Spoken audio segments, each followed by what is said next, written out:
And our time is 12:05 on this Wednesday afternoon, and Helping Seniors of Brevard is coming up next. I'm John Harper, and let me introduce to you the Executive Director of Helping Seniors of Brevard and the host of our show every Wednesday. Here is none other than Carrie Fink. Good afternoon, Carrie.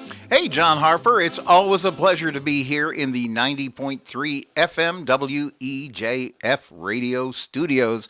Here broadcasting, literally blasting up and down the Space Coast, 30,000 watts, and we're here in the radio studios here in Palm Bay, and we are setting a world's record. I'm gonna explain that to you in just a minute, but first I want to welcome you to the show and welcome listeners who are also joining us online at WEJF.net. And those of you that will catch this as a podcast, because we release these, we put them out on our helpingseniors.brevard.org website. We put these out on our YouTube channel, Helping Seniors of Brevard. We put these out on our Facebook page, cleverly enough, also Helping Seniors of Brevard. And then, folks pick this up as a podcast. Apple, iTunes, Spotify, all the places you get a podcast, you can look for Helping Seniors Radio. So let me set the stage. This is a very, very important radio show, and we're going to have a really good time today on the radio, although we're going to talk about a very, very important and serious subject. So we have in here today, let me first introduce someone who has been involved in the Helping Seniors world literally almost since Joe Steckler, our president and founder, organized this all the way back. I think we're 12 going into 13 years or something now of doing this. All that time, we've operated the county's senior operations helpline, which is a free call to 321-473-7770. Nancy Deerdorf, 33 years registered nurse experience, kind of oversees that whole process. We took 5,400 plus calls last year, and it seems like we're getting 400 or 500 calls every single month from seniors and their families, and they ask all kinds of questions. It could be housing, legal, medical, transportation, you name it, we get the calls. And so somebody that's been very close to the Helping Seniors organization, great friend of ours for many, many years, who has a company that is actually, we're a nonprofit, but you actually are a business. You hire seniors to help seniors. I'm talking about Jennifer Barton, who is the owner of Seniors Helping Seniors of Brevard. Welcome. Thank you. It's a pleasure to be here. Yeah, I'm really excited because we have talked about this, needing to do this show for a while. There's a lot of things that we go through, particularly when you get to end of life issues and things like that. We try to not shy away from complicated subjects because Joe has always talked about you need to make an aging plan. And what he means by that is you need to think about the road ahead and the things you might confront along your journey. And we have maybe more euphemistically appropriated that, and we call it helping you get your ducks in a row.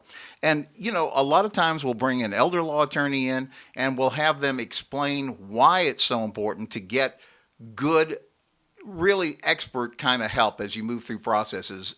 One of the things that happens to so many people as they go through life is they feel like they're isolated. Whatever's happened to them has just happened to them. I'm the only person that's ever had to go through this. And it is so refreshing when you find out that you can meet with people who, A, understand the process that you're going through, and B, maybe have even experienced a lot of what you're talking about yourself. I use this as an analogy with the elder law attorneys because every time I ever sit down with one, they say, Carrie, most families are dealing with things like once or twice, maybe 3 times in their life, depending on their circle of relatives and things like that. So in an elder law office, they say, we're doing this 20, 30 times a week. So we sort of know how to guide along. And that kind of leads us into the conversation. We have, when I said about the Guinness Book of World Records here, so we are in the WEJF Studios here in Palm Bay.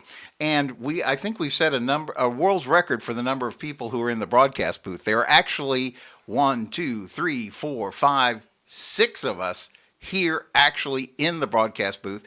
And we're going to kind of just go down the line and say hello because our topic today is bereavement. And we're going to talk about, we're talking about this as a panel. We're talking with folks who are part of Wuesthoff, Brevard Hospice and Palliative Care. And, most of us think about hospice, if we know much about it at all, we think it's something for the last few days of someone's life to try to help them ease their journey. But yet the flip side of it is most of us who've ever been around any kind of a relative passing away or somebody we care about, we understand that the process actually begins for those of us who are left behind. Once that happens, it's like, you go through the funeral, everybody brings, food to eat, things to that, and then afterwards you're alone and you're having to try to sort this out by yourself. So the first person I'd like to introduce today, her name is Lisa Millay, and she's with Wuesthoff, and you're actually the bereavement coordinator, right? Yes, I am one of them. Thank you. It's good to be here. Yeah, and I'll actually ask you if you wouldn't mind introducing. I know we've got Nelson here, we've got Debbie here, we've got Rosina here. If you don't mind, let's introduce each one, maybe ask them to just share just a hello and whatever they would want to say. Okay. Well, first of all, let me say that each one of them have been at different times. Each one of them have been at different times in our bereavement program, and they have been part of our grief support group. So I asked them because, as you said, you feel isolated when you are grieving and when you're going through all of this, but they are the experts. I am interested and I love hearing their stories and I love encouraging and supporting, but they are the experts because they are living it and they have lived it. So Nelson, you want to introduce yourself? Yeah. Excuse me. Yes, my name is Nelson Hutner. I got involved with Lisa in the group probably 11 and a half years. Wow. Claire left me 11 and a half years ago, and it's a tough thing. And each person goes through a different sort of feelings as we go along, and we'll get into that as we go along. And I could take up all your time right now, but we got other people who'd like to introduce you to. Okay. Well, thank you, Nelson. Let's go right down the line. Let's say hello to Debbie. And Debbie, tell us, introduce yourself and tell us. And then we've got a whole list of questions that I hope we're going to be able to just kind of have a good flowing discussion about. Hi, my name is Debbie Walk, and I joined the bereavement program at Wuesthoff after my husband of 44 years passed away 22 months ago. And it has aided me and assisted me in going forward. And it's a great program. God bless you. Sorry for your losses. But thank you for being willing to come here and speak with us on the radio. Let me introduce to you also Rosina. How are you, Rosina, today? I am good, thank you. And I'm Rosina Downey, and I've been with the bereavement groups 7.5 years. My husband passed away 7.5 years, and we were married 45 years. Wow. So, Jennifer, I know in your business, talking with Jennifer Barton, the owner of Seniors Helping Seniors, who does a lot of work, helps people, they hire seniors to help seniors in home. You guys, this is not a new territory for you either, because you are often involved as people are working through the process of end of life, and then you're still like family with the families that you've served. Absolutely. And we also, a lot of our customers are married, and we're taking care of both, spouses. But very often we're coming in after someone has passed and we're taking care of the widower. And we see the need for that bereavement support, and some people are willing and some people aren't. And we're all often advocating for that bereavement support because it is so important and it makes a huge difference in their lives and how they move forward. As you're saying that, I'm thinking like most people probably they underestimate the importance of what a group like what Wuesthoff puts together in this bereavement kind of thing, because you think, well, we did the best we could, we walked our loved one as far as we could, and now the world's crashing in on us. I wanted to maybe start by asking you, Lisa, you're kind of like, you've seen this from so many angles and so many perspectives. How long does a grieving process typically last? And by the way, this is a free-for-all. We're sharing microphones. When you see these pictures on Facebook later, you'll understand what we're talking about, squeezing around microphones to make this work. So bear with us, because I think you're going to really get some help today. But Lisa, let's start maybe there.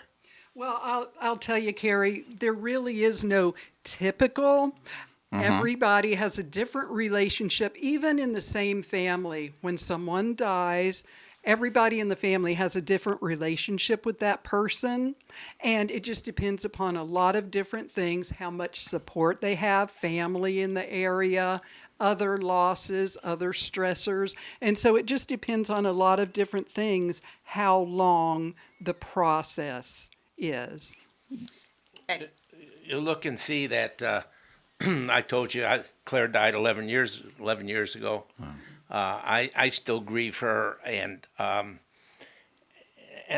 truly, my relationship with her was wonderful, and I through grieving, I could feel that I'm still with her or still close to her. I light a candle to her. She died in June, on June 5th, and I light a candle to her, a memorial candle, and at that time, when it first started, it was really a very, very hard thing for me to do, and now it's easier. And I tell her about my friends. I tell her about their kids and their grandkids, and and it just makes me feel that I'm still in contact. I don't want to lose that contact. Yeah, Nelson, as you were talking about that, I saw a lot of heads nodding in here, because I guess that's probably somewhat of a shared experience. I wanted to, do you guys think that the grief ever goes away, or is it something you're just always, yeah, go ahead, Debbie. I believe that I'll be grieving for the rest of my life. The changes, the difference is I believe it will change throughout my life. But Nelson spoke really well when he said by grieving, you feel close to her.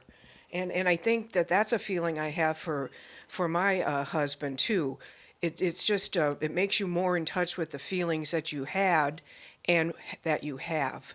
So grief will be with me for the rest of my life, but you learn to manage it and walk through.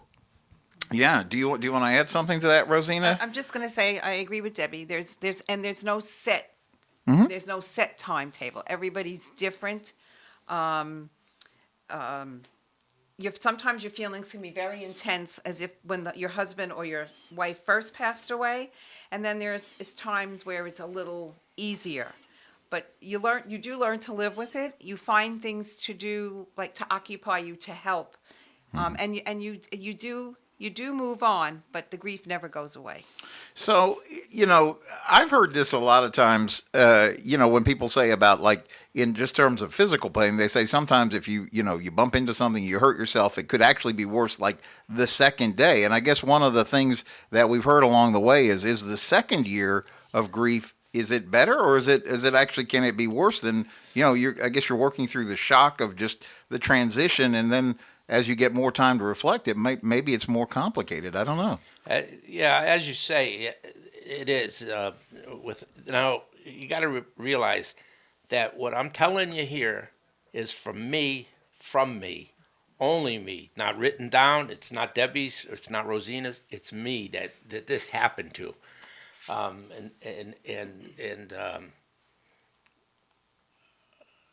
I guess. Well, I'm going to say when I was going to the grief support group, in my head I had it that after the first year I was going to be fine. Everything was going to be wonderful. The end of the first year came, and I waited a few weeks, and when I went back, I said, you know what? I thought I was going to be fine, but I'm having a very, very hard time. The second year was harder because the first year you're in shock, and the second year the reality hits you, and it's hard to deal with sometimes. Yeah, I think you're right. The first year, you're expecting that at the end of the year, you've had all of your the first anniversary, first holidays, first birthday, all of that. And so you expect, okay, I've made it through all of that. Plus, you're very busy taking care of the business of death. And I think that part of it is expectation, but part of it is, like you said, Carrie, it kind of settles into your bones, so to speak, that this is it. Yeah, there's I was going to just interject this about that. I was thinking, and there's also, don't you feel a lot of outside pressure? Like everybody's telling you, okay, it's been long enough, get your act together, move on. And they don't really understand what we go through when we go through that. Yeah, that's exactly what happens. People say, it's time for you to move on. But you move on when you're ready to move on. You can't. I know that when my wife passed, it took me 6 to 9 months just to clear the closet. Wow. And when I felt ready to do it, that's the time I did it. With everything, there's always people, and they mean well. Everybody means well. But it's a little bit different, like Rosina said. It's different for each person. So, But also, the people aren't checking in with you as much as they did during the beginning of right, grief. It's right. completely different. And then the other thing I'm just going to say is you're trying to figure out how to live your life in a world without the person that you were closest to. And when that's you've hard. been close to that person for 30 or 40 or 50 years, and honestly, when we're talking, everybody here has lost a spouse, but when we're talking about bereavement, we also have people that have lost children, brothers, sisters, well, everybody. Everybody here, it's been a spouse, but it really does make a difference if you've known someone for 50 years and they've been your partner, or if you're losing a child, no matter what age, that's still your child or your mom or your dad. Yeah, I lost a father-in-law in my early 20s, and we were very close. And I remember, the right after it happens, you're so busy that you're kind of on autopilot. And honestly, there are some parts of the funeral and different things that I don't even remember. But then after all of that busyness ends, to me, that's really when the grieving started, because you're on autopilot for so long, and then everybody goes away and you go back to quote unquote normal life, but you're going, wait a minute, nothing's normal. This is not normal. And then 6 that's months later, hard. getting a call for him. Hey, is Chuck there? No, and it bringing it all back again it's a long process. And speaking of your father-in-law, I lost my mother-in-law, and I was really close to her as well. It's kind of, I think sometimes people think something along the lines of, well, it was just your father-in-law. It was just your Exactly, mother-in-law. yes. Or, any of those types of Yeah, statements. or a friend, or even sometimes an animal. That I'm sorry, but Right. that can be a huge traumatic loss for people. Or even a coworker. Yeah, friend. Yeah. Debbie, you were going to add? Well, for myself, I was under the conception that there was a finite period to grief. And I never really gave it much thought until I was in the throes of deep grief for my husband. And now I realize that I was so naive, because there is no finite time for grief. And it is different for everybody. But it doesn't say, okay, it's 12 noon on June 15th, I'm going away. That just doesn't happen. Yeah. So another question that we'd put down is people always tell you, buck up, get over it. You've had enough time, just move on. Can't be that big of a deal. People, unless you're living it, the most you could be is empathetic. And sometimes people aren't even that sympathetic. But is it okay to cry, show emotion? Talk a little bit about that. Oh, I guess so. Crying is a relief. And when I was working, Clara died, and I had gone back to work, and I was a service technician for a beverage company, and we worked on small little drink stations and in restaurants and bars and whatnot. While I was doing this job, a job that I could do within 15, 20 minutes, with a bunch of little parts in my hand, I just burst out crying. And I couldn't finish this job. Luckily, the manager of the store, he knew the story, what was happening with me, and it was okay. But yes, crying. You'll do it in some of the strangest places and at strange times, but it's nothing to laugh about. It's a good feeling. Sometimes even today, well, actually it was 3 days ago. I out of the clear blue, something came on the television, and I was sitting there watching, and it just affected me. And it just made me cry. And in a couple of seconds, I felt good. I went right back to what I was doing. The crying also it helps ease the pain, the emotional and the physical pain, and crying actually is a healthy way to express happy or sad emotions. And it releases the stress hormones. Yes. But, you can be grocery shopping, and you see their favorite food, and all of a sudden you're crying in the middle of the grocery store, or in the middle of a party when someone asks, "Hey, how have you been?"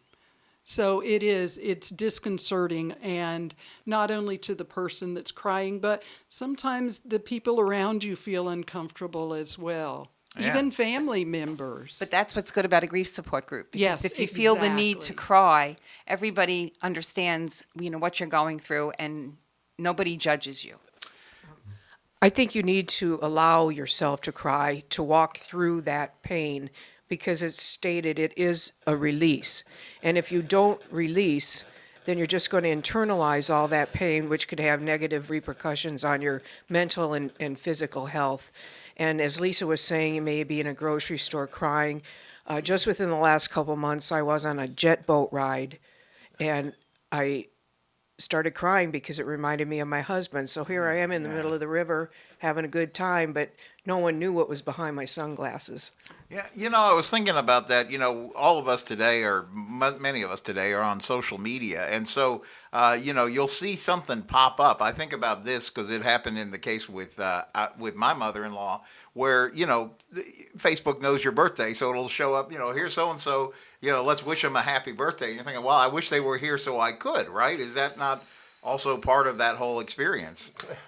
That's all the time. There's different things that pop up like that. A matter of fact, yesterday on my emails, I got 2 job things for Claire, and she's been dead 11 years. But there was two jobs It happens. that she could have had. It happens. And I got to the point when that happens, I sort of chuckle to it now. Yeah.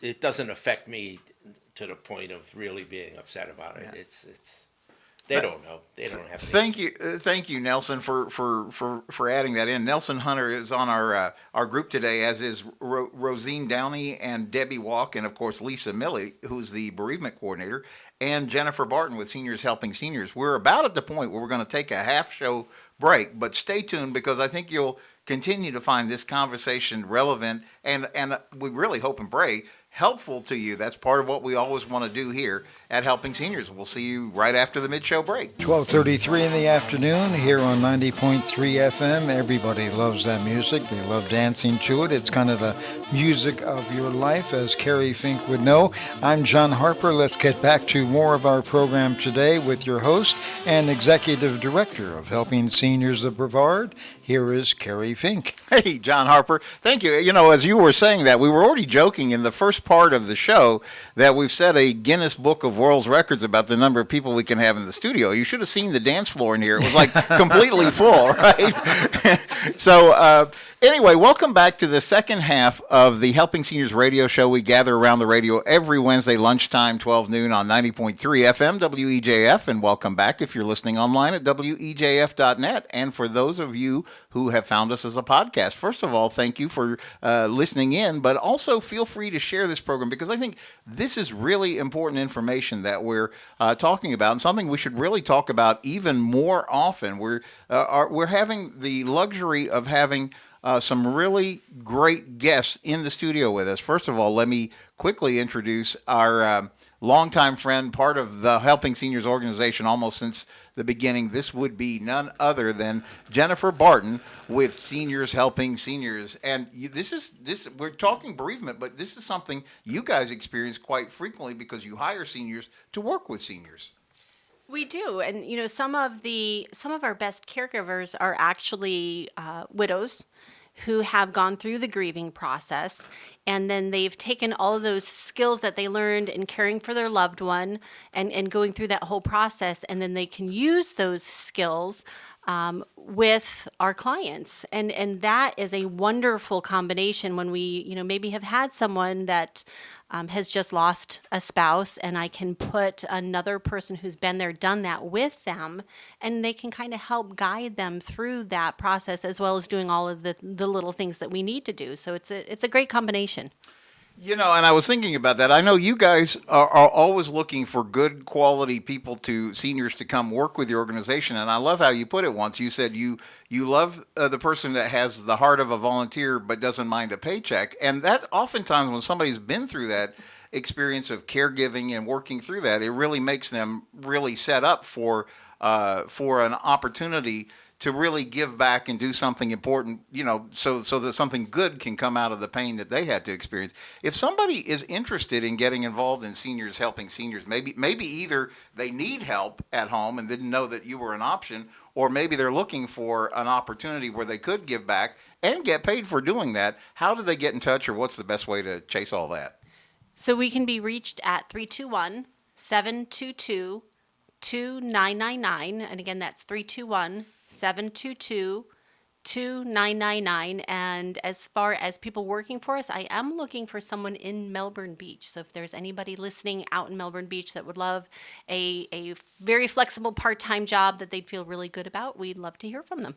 Oh, wonderful. And so we're going to jump sort of right back into the conversation. We have a great panel here with Lisa Millay, who is the bereavement coordinator with Wuesthoff, and great panel, Nelson Hunter, Rosina Downey, and Debbie Walk. But we were able to coax the executive director of Wuesthoff, Brevard Hospice and Palliative Care into the studio, because you're really responsible for helping us get this. And this is a great conversation. I'd like to introduce you to Sara Beil with Wuesthoff.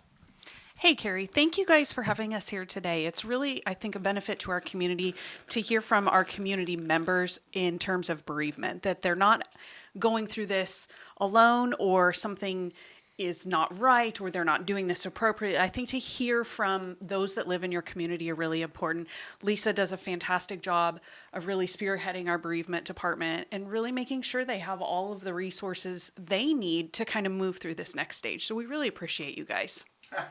Well, thank you. And we appreciate you guys, because I think this is, the lesson that we learned. Joe Steckler, our president founder, from day one has talked about making an aging plan. In other words, we understand it probably better in Florida than other states, because they tell us you got to make a hurricane plan, which means you don't want the hurricane, but you want to have an idea of how you're going to respond if they tell you it's coming straight at us. And so Joe's point is there are things that are likely to come our way as we age, and let's do the best we can to take the clues, educate ourselves, and figure out how we can manage the process so it's not managing us. Because when you're in crisis, that's a terrible time to have to make, big decisions and things like that. So if you can at least rationally kind of work some of this out in your mind ahead of time, we call it getting your ducks in a row. And that's why I think the conversation that we're having today is so important about this. And I'm going to turn the microphone over to Jennifer, because we were having this great conversation mid-show break, and I really wish sometimes we could just somehow capture that and play it back later, like in the podcast version, because some of the neatest things come out of those conversations, Jennifer. So as we were talking on break, right before break, we were talking about that it's okay to cry, and it really is okay to cry, but it's also okay if you don't cry. I have a very good friend we were discussing. She is the youngest of a very large family, and unfortunately has had to deal with a number of deaths within the family, and taking care of her siblings and her parents.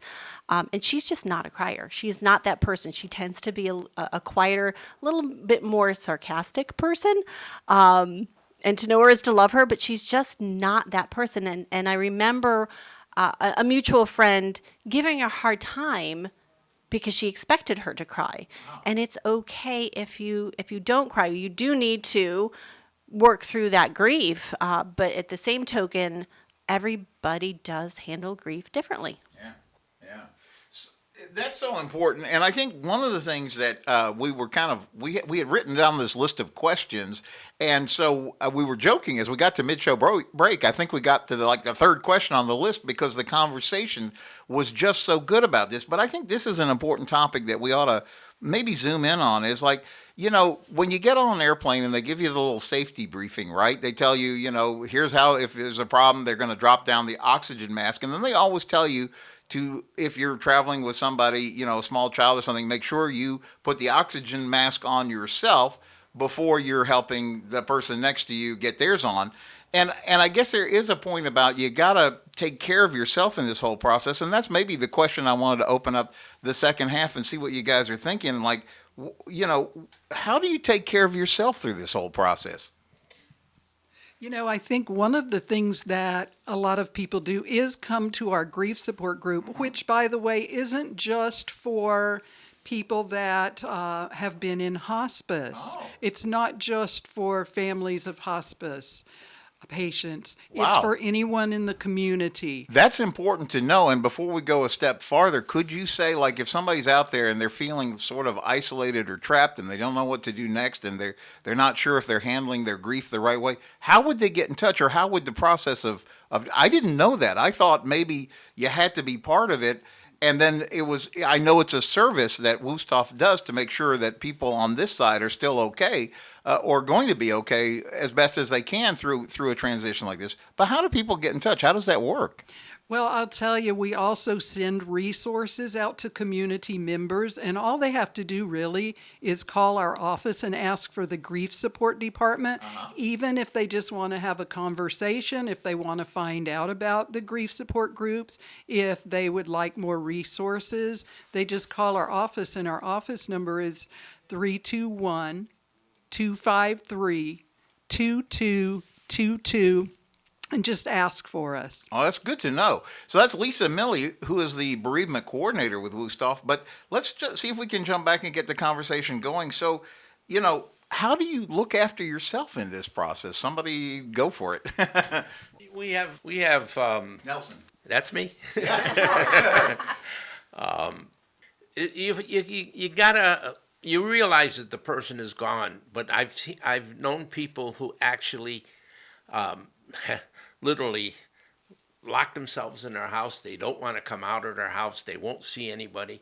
And there was one woman, it wasn't involved with this group, but it was another group that I was involved with.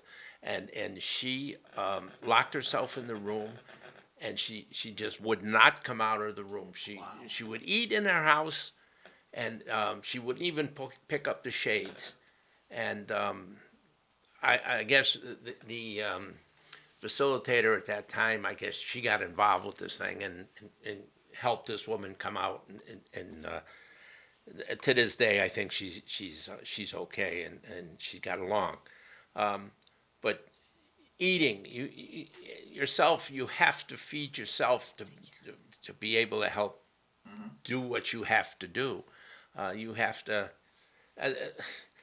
You just have to try to get back into. It's a new life. Everything is different.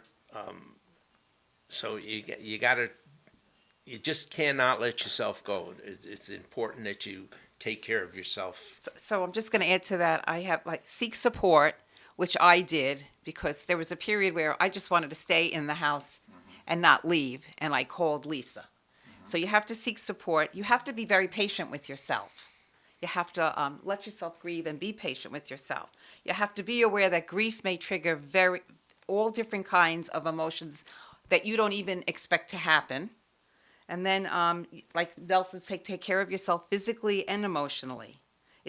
Grief is very draining. It's very physically and emotionally draining. And if you don't think you're a strong person, believe me, at the end of grief, you know you are, because if you're not strong, you couldn't do it. Right. And then the other thing, I'll just tell you something I used to do. I used to sit in my house and I would yell at my husband. That is a very good point. You were still getting your emotions out. But, grief takes, like you said, Rosina, a lot of energy, more energy than people imagine, and it takes longer than people imagine. And so it is important to eat nourishing foods because, generally when you're going through an emotional time, people either have a tendency to eat emotionally or not eat, or just eat junk food because who has the strength to cook anything? But it is important because this is such an energy draining time, and you need as much energy as you can get. So it is important to get the proper rest.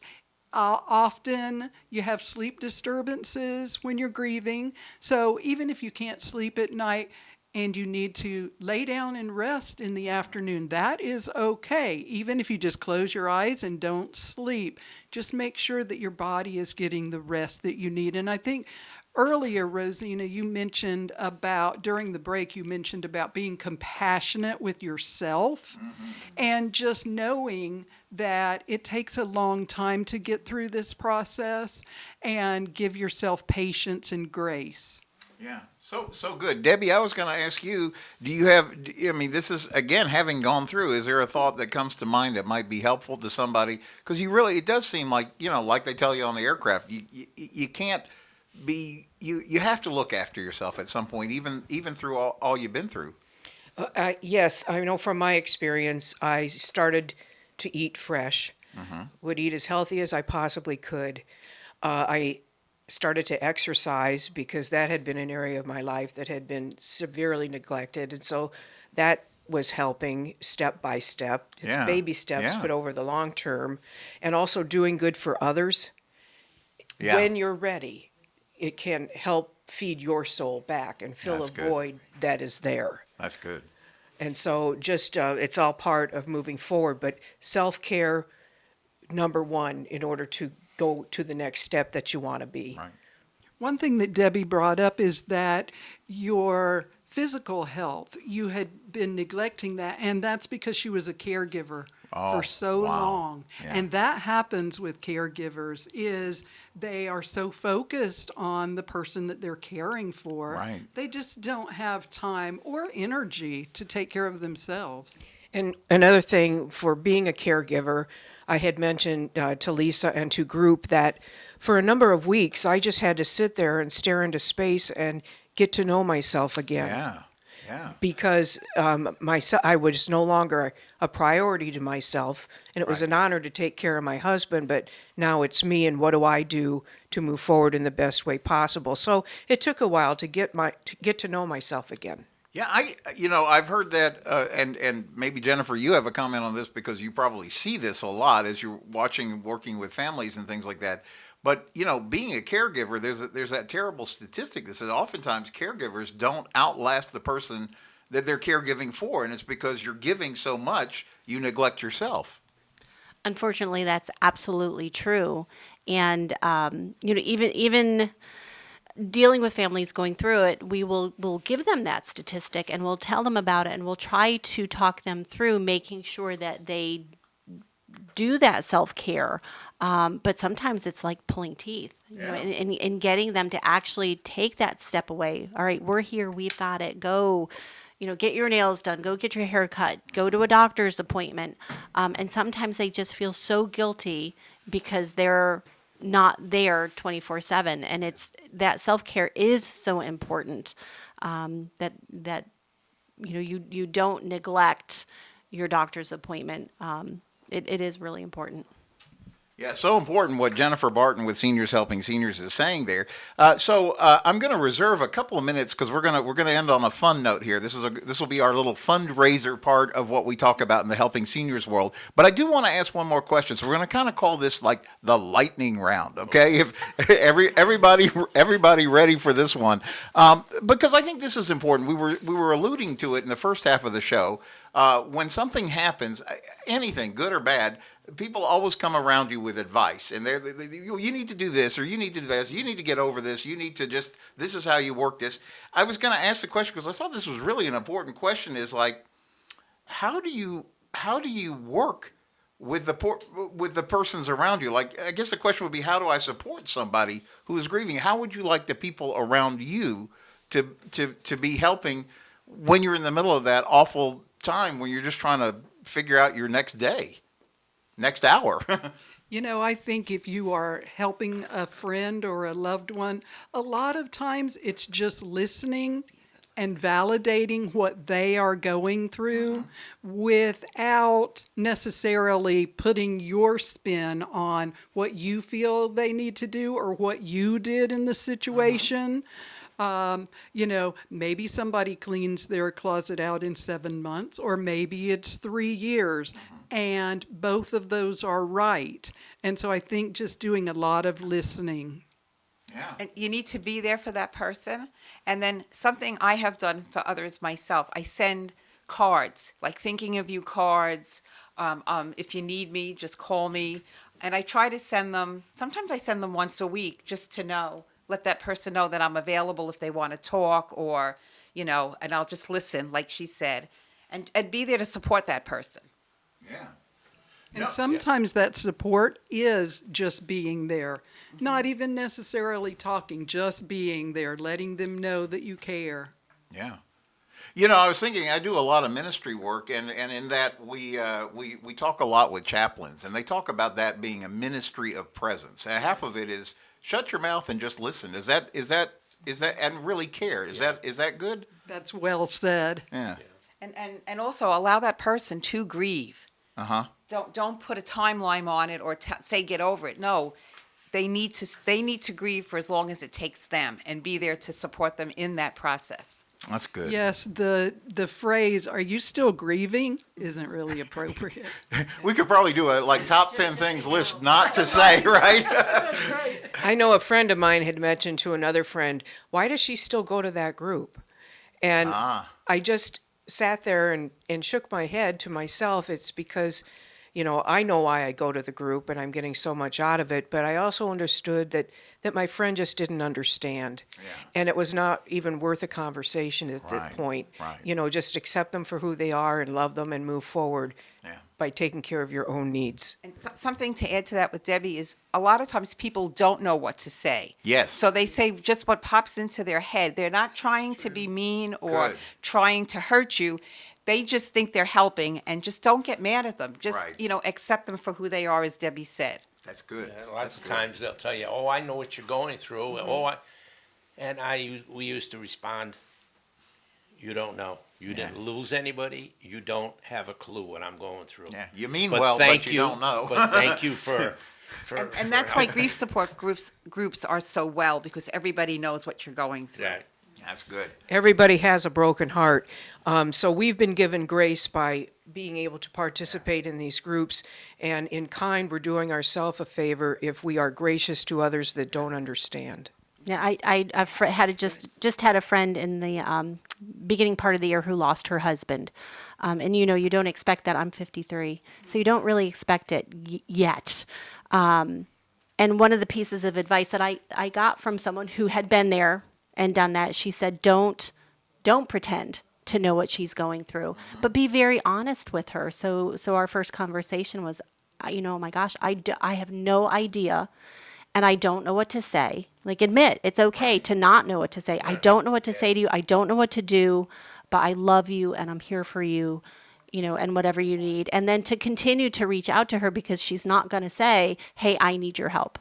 But she might be sitting there silently at home and needing someone to reach out. So, you know, don't be afraid to go ahead, and because we all like, okay, I'm here, she needs me, but I don't want to bother her. Well, no, reach out occasionally and say, hey, just checking in, sister, love you. I'm here if you need me. So don't be afraid to. Exactly. That's perfect. I love that idea. That's perfect. So well said. I want to thank you guys for being here today. This is really good. This is a to be continued conversation, because I think we got maybe 5 questions out of about 20 knocked out today, and I'm sure we could have talked for hours on any one single question. But really a great group. I want to thank Lisa Millay with Wuesthoff, Brevard Hospice and Palliative Care, Sara Beil, who is the executive director there, for helping us put this together. But also especially our panelists, Nelson Hunter, Rosina Downey, and Debbie Walk, for being here. And we're going to wind up with a little commercial. Well, this is a non-commercial station, and we're a nonprofit, so this is a non-commercial, but it is our fundraiser for helping seniors, and it is the Helping Seniors car raffle. So Joe Steckler goes way back with AJ Hires, the car dealer in town, and literally since the 90s when Joe was trying to build Joe's Clubs for Brevard Alzheimer's, and now this is our 7th annual Helping Seniors car raffle for the Helping Seniors group. October 7th, somebody wins a brand new car, and it's your choice. You actually could choose. Go ahead, Jennifer. You could win a Dodge. I have to tell you. I'm so excited. I forgot to bring it with me. Chef Jillian, Yes. Chefs for Seniors, shout out to her. She gave me a brand new Dodge hat yesterday. So watch out. Next event, I will have that on. Okay, so there's this long-running thing, because you could win a Dodge Challenger or a Chevy Camaro. There's actually 3 other cars you could pick from: a Mazda Miata, a Kia Sportage, which is a cool little SUV, and a Mitsubishi Outlander, which is a cool little SUV. But the 2 that always get the attention is the Dodge Challenger and the Chevy Camaro, because everybody likes the muscle cars, and now they're telling us it could be the last year for those cars. So somebody could win their pick of one of those 5 cars on Saturday, October 7th. We have a big thing out at the American Muscle Car Museum, which is that beautiful place that Mark Pylock has. It's his private garage that he's kind enough to open up to us, and we can have our grand drawing there, and he supplies beer, wine, soda, snacks, pizza, sandwiches. It's a great night out. So when you get your ticket, 1 for $25, 5 for $100 donation, you're doing 3 things. You're helping seniors. You are maybe going to go home in a new car that night. And if you're in town, you don't have to be present to win, because once we pull that ticket, that's the winner. That's just how it works. We do it on Facebook Live, so if you're a snowbird and you're someplace else, you can tune in and see all the fun that you're missing by not being there. But if you are in town, your ticket also serves as admit one to that night. And I always joke, I said, you can't get for $100, you can't take out 4 of your closest friends to pizza and a movie, let alone be in the largest car collection in America and maybe go home in a new car. So with that kind of as background, what happened over the years, Dodge and Chevy kind of like became the forefront. And there's another person who's on our board of directors. Her name is Ashley Caswell. And the first year that we had this, she's like, I'm all about the Camaro. And the first year that we had this, Jennifer's, I'm all about the Dodge. So there's a whole shtick now that's been going on. This will be the 4th year, Dodge versus Chevy. And Mark Pylock opens up his test track and lets them get behind the wheel of these cars, and they peel out, and they're just running as fast as they can down the drag strip and taking the corners and everything. And it's all caught on, well, I guess we don't say tape anymore. It's just on video, right? DodgeVChevyChallenge.com. So real quick, because we got like 30 seconds, we're going to go around the room. Do you have a car in this race? I'm going to name them one more time. Dodge Challenger, Chevy Camaro, Kia Sportage, Mazda Miata Convertible, Mitsubishi Outlander. Lisa. Sorry, but it's going to be the Camaro. Oh. Sorry, Jennifer. Okay, Nelson. I think I'm going for the Dodge. All right. Yeah, I want the Camaro. Okay. I'll take the Kia Sportage. All right. So practicality enters the conversation. Sarah, from the other side of the room. Camaro. The Camaro. Jennifer, equal time in about 10 seconds. Dodge, of course. Well, this is what makes it fun, because you get to decide when we pull your winning ticket. How do you get a ticket? It's real simple. You go to helpingseniors.brevard.org, or even simpler, helpingseniors.carraffle.com. You can call us at 321-473-7770 and get your tickets. You can go by any Boniface Hires dealership. Sarah, we should probably talk about you maybe having some tickets, and you can pick them up at your office too. And anyway, you got to be in it to win it. So that's the time we have for today's Helping Seniors radio show. Thanks, guys, so much for being here. We'll see you next week right here on the radio on 90.3 FM.